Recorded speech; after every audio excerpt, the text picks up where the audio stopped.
suis scandalisé. Je vais vous expliquer pourquoi. La représentation sous forme de caricature... Non, parce que Gilles Verdun a dit je suis scandalisé et il n'aurait plus...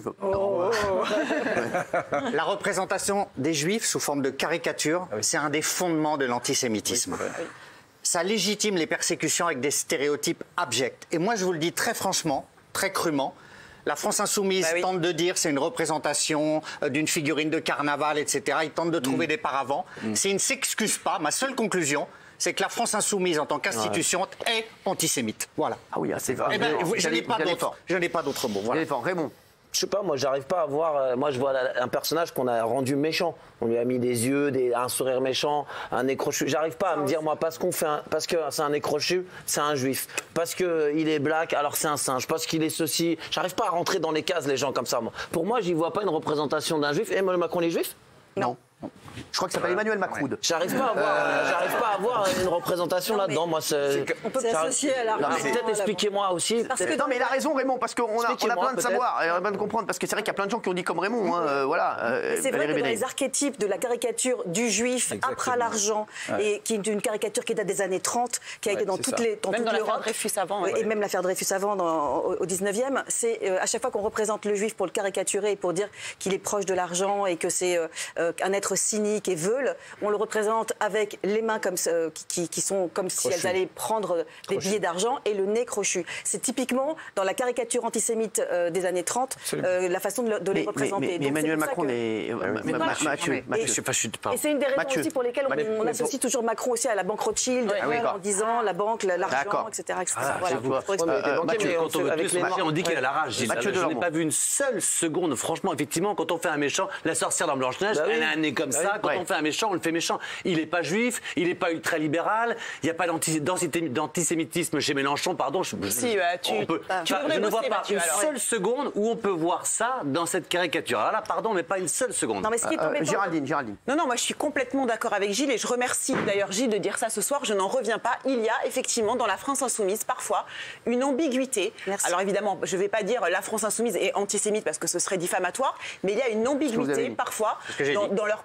Oui, toi tu l'as dit, moi je vais pas aller jusque-là, mais des choses pas très claires. Par exemple, il y a eu la commémoration ce week-end des crimes de Mohamed Merah, et là encore une fois, les mots ne sont pas utilisés. On dit pas que c'est un attentat islamiste, on dit que ce sont des barbares antisémites, c'est-à-dire que ça tourne toujours autour du pot, parce qu'on est en période électorale et on veut un peu draguer un certain électorat, et c'est absolument dégueulasse. Donc oui, il y a un relent antisémite parfois au niveau de la France Insoumise, et c'est pour ça justement, Mathieu, que tu dis il n'y a pas d'antisémitisme, mais si, il y en a. Dans plein de propos de Mélenchon, sur Zemmour, il avait sorti aussi des trucs très bord cadre, donc on peut condamner les idées de Zemmour, mais pour autant ne pas tomber dans l'antisémitisme. Alors, on a une autre vidéo qui a énormément fait réagir. On y voit une manifestante avoir des propos lors de la manifestation qui ont été relevés. Regardez si ça vous choque ou pas. Ouais.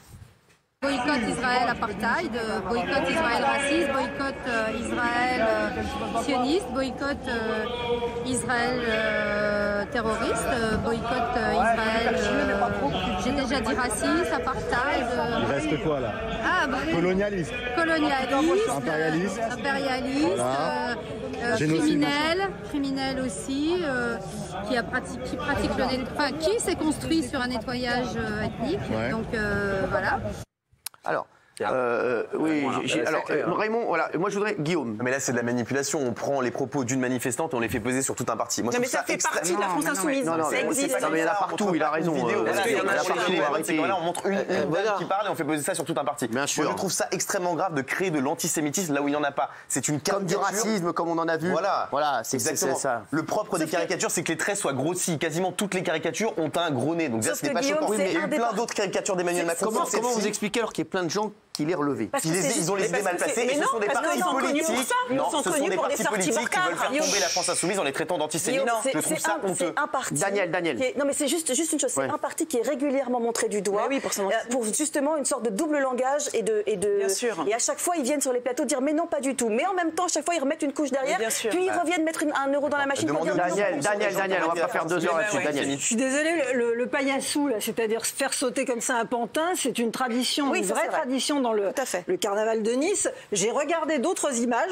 Emmanuel Macron a déjà été en pantin faire sauter. Il avait un gros nez, mais il n'avait pas un nez crochu. Le nez crochu, bizarrement, ça se trouve dans une manifestation de la France Insoumise qui flirte quand même toujours dangereusement avec l'antisémitisme. Moi, je pense que ce n'est pas un hasard. Voilà. D'autant plus que d'après les chiffres du ministère de l'Intérieur, il y a une montée alarmante des agressions antisémites. Bien sûr. Donc, il ne faut pas jouer avec ça. Demandez aux 19% du public s'ils sont antisémites, qui veulent voter pour la France. Vous insultez des millions de gens, c'est n'importe quoi. C'est grave antisémite. C'est vrai que Gilles, là... Mais on n'insulte pas les gens, on insulte les dirigeants, on insulte l'ambiguïté justement de Mélenchon qui surfe sur des vagues justement pour draguer un certain électorat. Voilà. Raymond, je te sens chapeau. Parce que j'arrive pas à comprendre en fait. J'essaye de comprendre, mais j'ai peur de. La première fois que je suis con, mais quand c'est un. Alors non, je veux dire, moi je suis. Non, mais quand c'est un noir qui est en singe, tout le monde dit non, faut pas voir le noir en singe. Et là, quand on met un nez crochu, ah si, c'est un juif. Je comprends pas. Je comprends pas en fait. Mais non, laissez-le parler, laissez Raymond parler. Il y avait un singe gonflable là au rayon des kiwis. Vous avez dit non, mais faut pas voir le racisme là-dedans. Faut pas voir que parce qu'il est noir, c'est un singe, c'est pas vrai. Et là, parce qu'on met une marionnette qui est méchante avec un nez crochu, ah c'est pas bien ce qu'ils font. Ça veut dire qu'il est juif. Mais Macron, il est pas juif. J'arrive pas à comprendre en fait. On met de l'antisémitisme où il y en a pas en fait. Je pense que c'est ça qui est dangereux. Ça devient dangereux de penser comme ça à chaque fois. Comment peut-on antisémite face à quelqu'un qui n'est pas juif? C'est